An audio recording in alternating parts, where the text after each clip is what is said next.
Alright, so let's go ahead and do some housekeeping for now. First of all, our ship right now has a material on it, a script with some movement, and a mesh renderer. But right now, our ship can't necessarily receive damage, so we want to add some sort of we want to add a rigid body collider. So let's go ahead and add that. And if we press play right now, what you'll notice is our ship will fall. And that's because it has gravity on there, and we don't want gravity. So if you uncheck gravity and press play again, you'll notice he stays pretty stationary. I can still use my A and D keys to move him.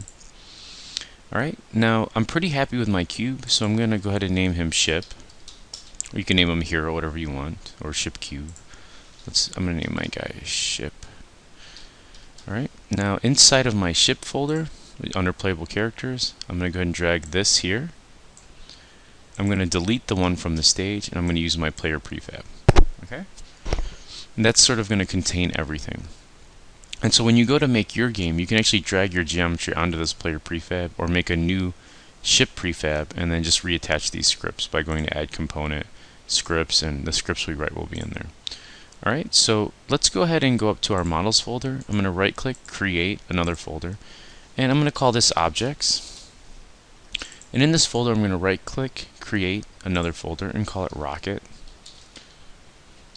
And so this is what you would make in Maya, and you'd place your rocket inside of here. So right now I'm going to go to game object, create other, and I'm going to create a sphere, and I'll shrink this down. Alright, now this is the size of my bullet.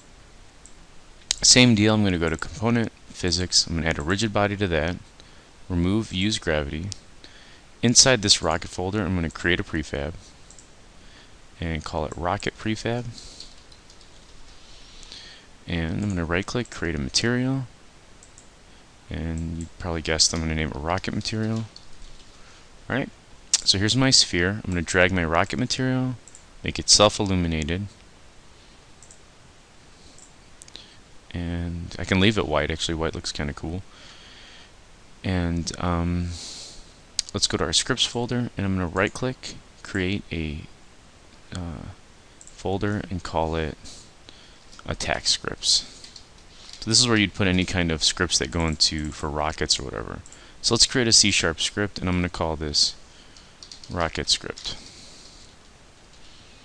even though our rocket looks more like a bullet. Alright, so let's tie all of this together and throw it on a prefab. So I'm going to grab my rocket script, drop it on the sphere, select my sphere, go to my rocket folder here, and drag that sphere and drop it on the rocket here. So let's go ahead and delete our sphere from the stage.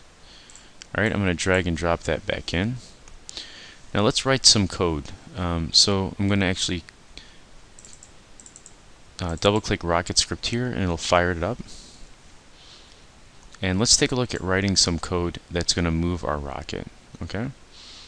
So in our update function, because I want this to update every second, what I'm going to do is I'm just going to say, let's go ahead and for now get rid of our start function, and let's just to kind of keep our code condensed. I'm going to say I want to use a public variable. We'll make it an integer. We'll just stick with integers this entire level or lesson, and I'm going to call it rocket speed. Okay, and equal to 0. So it's not really going to move unless we add value in the inspector, or yeah, in the inspector rather. So I'm just going to say same thing, transform dot translate, open close parentheses, semicolon. I'm going to use vector 3. Now last time we used right. This time we're just going to say we want it to move up. So that's going to be on the y-axis going straight up. So we want it to move up times we'll multiply this times bullet speed, or rocket speed rather, rocket speed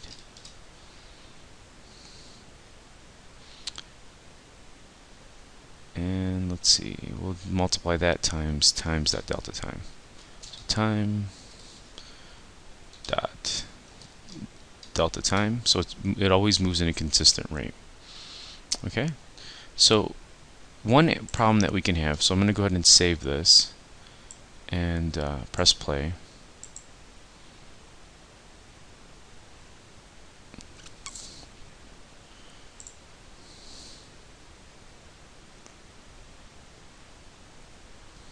Oh, sorry, I was like, why isn't it moving? So let's go ahead and make this rocket speed 3, for example, and press play. What you'll notice, it's kind of a slow rocket, I'll let you guys adjust it, but our rocket doesn't stop, it doesn't get destroyed. Okay, so what I want to do too is I'm actually going to go ahead and reset the position of this rocket, hit apply, and I'm going to reset the position of my player prefab and just kind of move it down. That way I know that they're both on a consistent axis above each other. So I'm going to hit R here, shrink this down a little bit. There we go. And then hit apply so that it saves it into my prefab. Okay, so now they're lined up perfectly on top of each other. And when you go to add your own assets, you want to make sure that you are, you make your own rocket, your own ship, that they're always zeroed out or clean. So you're probably going to rewatch these videos as you create that. So again, same problem is as our object moves above the stage or along the our game here, it doesn't delete itself. So what I want to do is as my object passes at 3 point, let's say 75, I want it to get deleted. I want to delete itself. So let's think about what we learned from programming in the previous tutorials, right?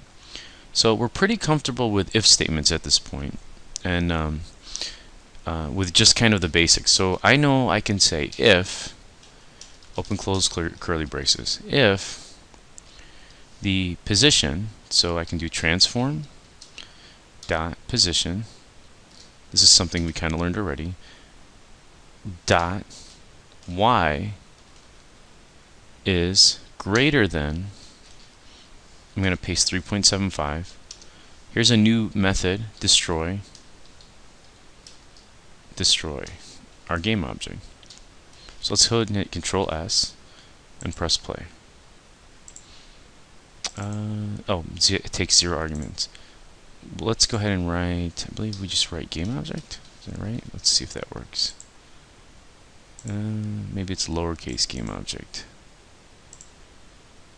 Destroy.